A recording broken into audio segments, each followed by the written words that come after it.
छात्रों, अगर आप भी कक्षा 10वीं त्रैमासिक पेपर देने वाले हैं तो इस वीडियो को पूरा लास्ट तक अवश्य देखिएगा। तो इस क्वेश्चन पेपर को हम सॉल्यूशन भी आपके लिए लेकर आए हैं, पूरा सॉल्व बताने वाले हैं। लेकिन सबसे पहले हम ये जान लेते हैं कि जो आपकी आंसर शीट है, यानी कि पेपर में जो आपको कॉपी मिलेगी उसको कैसे भरना है और आपको कैसे उसमें आंसर लिखना है। मान लो आपको सभी प्रश्न और उनके आंसर याद हैं, लेकिन अगर आप सही तरीके से नहीं लिखोगे तो आपके नंबर कट जाएंगे। इसलिए आपको पता होना चाहिए कि किस प्रकार से हमें लिखना चाहिए।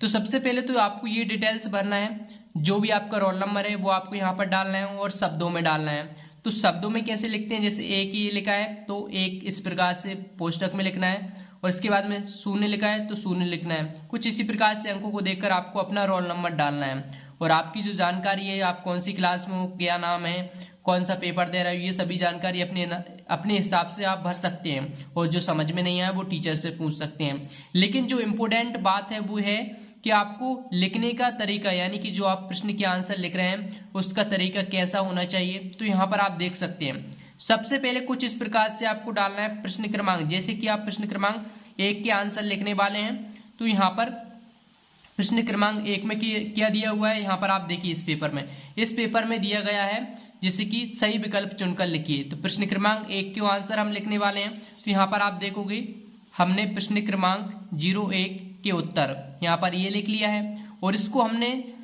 डबल लाइन खींचकर हाईलाइट किया है, और हमने इसको ब्लैक डॉट से लिखा है। तो आप इसको ब्लैक लाइट का प्रयोग कर सकते हैं, यूज कर सकते हैं, और ये आप ब्लैक डॉट से लिख सकते हैं। और साथ में इसको अंडरलाइन भी किया है हमने। इसके बाद में यहाँ पर लिखा है प्रश्न क्रमांक, डायरेक्ट 1 डाल दिया, 1 का आंसर लिख रहे हैं तो 1 डाल दिया, और हमने डायरेक्ट उसका आंसर लिख दिया भक्ति काल। तो पहला सही विकल्प है, उसका सही आंसर कौन सा है, ब वाला सही है, भक्ति काल। उसका जो कौन सा ऑप्शन है वो भी हमने लिख दिया है। इसके बाद में दूसरी वाले का सही कौन सा है, स वाला सही है, विभाव से। तो यहाँ पर हमने विभाव से लिख दिया, जो कि स वाला ऑप्शन सही था। तो यहाँ पर आप देख पा रहे होंगे। तो पहले वाले का कौन सा है, ब वाला सही है, दूसरे वाले का स वाला सही है, कुछ इस प्रकार से लिखा है। तो चलिए हम बाकी के आंसर भी जान लेते हैं, साथ साथ में हमारे सॉल्यूशन भी कंप्लीट होता जा रहा है और हमें पता भी चल रहा है कि कैसे लिखना है। और इसके बाद में तीसरे वाले का द वाला सही है, कहानी, और चौथा वाला आप यहाँ पर देख रहे हैं, चौथे वाले का द वाला सही है, बल्लभाचार। और इसके बाद में पांचवा वाला। तो आपसे अगर गलती हो जाती है तो आपको ज्यादा काटी कूटी नहीं करना है, आप यहाँ पर ब्लैक डॉट से या फिर जो आप लिख रहे हैं उसी डॉट से आप यहाँ पर क्या कर सकते हैं, एक बीच में लाइन खींच देना है बिल्कुल। अगर आपसे गलती होती है, लेकिन ज्यादा कूटी आपको बिल्कुल भी नहीं करना है, ज्यादा बिल्कुल भी काटा कूटी नहीं करना है, और अपनी कॉपी को खराब नहीं करना है। एक लाइन, अगर आपसे गलती होती है तो आपको एक लाइन खींच देना है सेंटर में। इसके बाद में पांचवें वाले का सही है समास। इसके बाद में छठे वाले का सही है सवाला पिसी हुई हल्दी। तो इस प्रकार से हमने कि जो सही विकल्प थे प्रश्न क्रमांक 1 के, वो सभी के आंसर हमने उस कॉपी में आपको बता दिए हैं। इसके बाद में अब आपके सभी प्रश्न के आंसर आपने लिख दिए, खत्म हो गया। अब आप चाहो तो इसको एक लाइन खींचकर इसको क्लोज कर सकती हैं, यानी कि इस पोस्टर के अंदर आपके, यानी कि इसके अंदर आपके सभी प्रश्नों के आंसर हो चुके हैं, जिससे कि सामने वाले पर अच्छा इफेक्ट पड़ेगा, जो भी आपकी कॉपी को चेक करेगा तो देखेगा वाकई में बड़े शानदार तरीके से यहाँ पर लिखा है। और इसके बाद में अगला प्रश्न के आंसर डालना है प्रश्न क्रमांक 02 के उत्तर। तो 02 के उत्तर आपको किस प्रकार से लिखना है, तो यहाँ पर प्रश्न देख लेते हैं हम पेपर में कौन से हैं। रेगिस्तान में सही विकल्प चुनकर लिखिए। तो यहाँ पर आपको जो रेगिस्तान दिया गया है इसमें सही विकल्प ढूंढकर लिखना है। तो सभी के आंसर भी हम जानेंगे, लेकिन इसका लिखने का सही तरीका क्या है। तो सबसे पहले प्रश्न क्रमांक दूसरा है, तो हम डाल लेते हैं यहाँ पर प्रश्न क्रमांक 02 के उत्तर। ये लिखने के बाद में आपको आंसर लिखना है। पहले वाले में क्या भरना है, गाय। तो गाय सही रहेगा, जो आपका सही आंसर है वो लिखना है। पहले वाले में गाय, तो गाय हमने लिख दिया। दूसरे वाले में दृश्य काव्य है, तो दूसरे वाले में दृश्य काव्य लिख दिया। तीसरे वाले में कथाकार है, कथाकार लिख दिया। चौथे वाले में अनुरूप है, अनुरूप लिख दिया। पांचवें वाले में दुगु है, दुगु लिख दिया। छठवें वाले में 149 है, तो हमने 149 लिख दिया।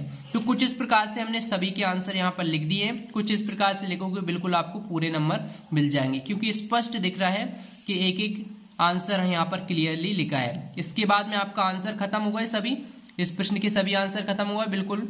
इसमें एक अंडरलाइन कर दो, इसको इसके अंदर बंद कर दो। लाइन खींच दो एक स्केल से।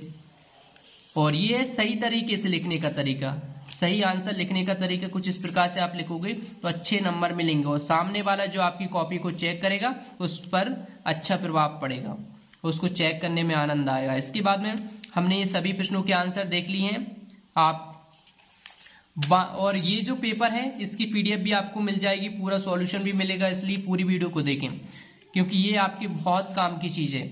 और इसके बाद में प्रश्न क्रमांक तीसरा, अब तीसरा हम देख लेते हैं। प्रश्न क्रमांक तीसरा है सही जोड़ियां बनाकर लिखिए। तो हमने यहाँ पर लिखा है प्रश्न क्रमांक 3 के उत्तर। तो प्रश्न क्रमांक 3 के जो उत्तर है वो आप यहाँ पर देख पा रहे होंगे। तो सबसे पहले हमने वो सभी प्रश्न लिख लिए, यहाँ पर आप देख लिए जिनको मिलाना है।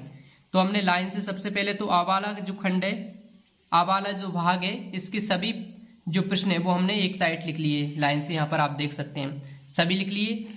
अब इसके बाद में किसको किससे मिलाना है ये उसके सामने लिखना है, यानी कि आत्मकथ्य का जो आंसर है वो कौन सा है सही, इसमें आपको मिला लेना है कौन सा सही है, फिर वो आपको सामने लिखना है। तो यहाँ पर आत्मकथ्य का जो सही आंसर है वो है खवाला, यानी कि खवाला कौन सा, ये वाला सही है। यहाँ पर पेपर में देखिएगा जयशंकर प्रसाद। तो आत्मकथ्य का जो आंसर होगा वो हम यहाँ पर लिख देंगे उसके सामने। तो आंसर को प्रश्न के सामने लिखना है, ये बात आपको ध्यान में रखना है सही जोड़ियों में। आत्मकथ्य को सही आंसर क्या होगा, जयशंकर प्रसाद। खवाला, तो ये हमने खवाला जयशंकर प्रसाद लिख दिया। इसके बाद में दूसरे का आंसर क्या है, 3 वर्णों का मेल। 3 वर्णों का मेल क्या कहलाता है, गण कहलाता है। तो चवाला था तो हमने चवाला यहाँ पर गण लिख दिया। इसके बाद में तीसरा है एकमात्र सारा के लिए मुहावरा है। तो कौन सा मुहावरा है एकमात्र सारा के लिए, वो है अंधे की लाठी। अंधे की लाठी के लिए एकमात्र सारा ही होता है, तो यहाँ पर इसका ये मुहावरा सही है। इसके बाद में अलंकार, तो अलंकार में क्या होगा सही, हिड़ा वाला है आभूषण। तो आप सभी का पता होगा अलंकार का काम क्या होता है, काव्य की शोभा बढ़ाता है, यानी कि आभूषण का काम करता है। तो यहाँ पर आभूषण इसका सही आंसर होगा। इसके बाद में पांचवे का कौन सा है, कैप्टन चश्मे वाला। तो इसका सही आंसर क्या है, प्रतिमा पर चश्मा। तो यहाँ पर हमने इसके सामने ये लिख दिया। इसके बाद में साना हाथ जोड़ी, तो ये यात्रा वृत्तांत इसका सही आंसर है, तो हमने इसके सामने लिख दिया। कुछ इस प्रकार से आपको सभी आंसर लिख लेना है। हमारे सभी आंसर खत्म हो चुके हैं। इसके बाद में हम क्या करेंगे, इसको यहाँ पर बंद कर देंगे। तो छात्रों आपको समझ में आ गया होगा। और इसके बाद में जो अगला प्रश्न है, यहाँ पर आप इस पेपर में देखोगे अगला प्रश्न है कौन सा है, एक वाक्य में उत्तर लिखिए। तो इसके आंसर सत्य और असत्य के आंसर, तो ये सभी आपको मिलेंगे वेबसाइट पर। वेबसाइट पर कैसे देखना है, आपको गूगल पर जाना है, स्टडी गुरु सर्च करना है। स्टडी गुरु सर्च करने के बाद में वहां पर ये जो पूरा पेपर है, ये जो पूरा पेपर इसकी पीडीएफ भी मिल जाएगी, साथ में उसका सॉल्यूशन भी मिल जाएगा। ये जो कॉपी में लिखा हुआ है ये सभी सॉल्यूशन मिल जाएगा पूरे ऑब्जेक्टिव टाइप के क्वेश्चन के आंसर का। तो वहां से आप देख सकते हैं। और अगर आपको ये वीडियो पसंद आई है तो आप इस वीडियो को लाइक कर देना और चैनल को सब्सक्राइब कर लेना और बेल आइकन को ऑल पर प्रेस करना, जिससे कि आने वाली और भी लेटेस्ट वीडियो का नोटिफिकेशन आप तक पहुंचता रहे। और आगे आपको किस सब्जेक्ट की वीडियो चाहिए वो हमें कमेंट करके कमेंट में अवश्य बताएं, जिससे हम उस सब्जेक्ट के पेपर की वीडियो आपको जल्दी ही उपलब्ध करा देंगे। ये जो क्वेश्चन पेपर है वो ओल्ड क्वेश्चन पेपर है, नहीं कि पुराने। तो चलिए इस वीडियो को यहीं पर समाप्त करते हैं। Thanks for watching this video.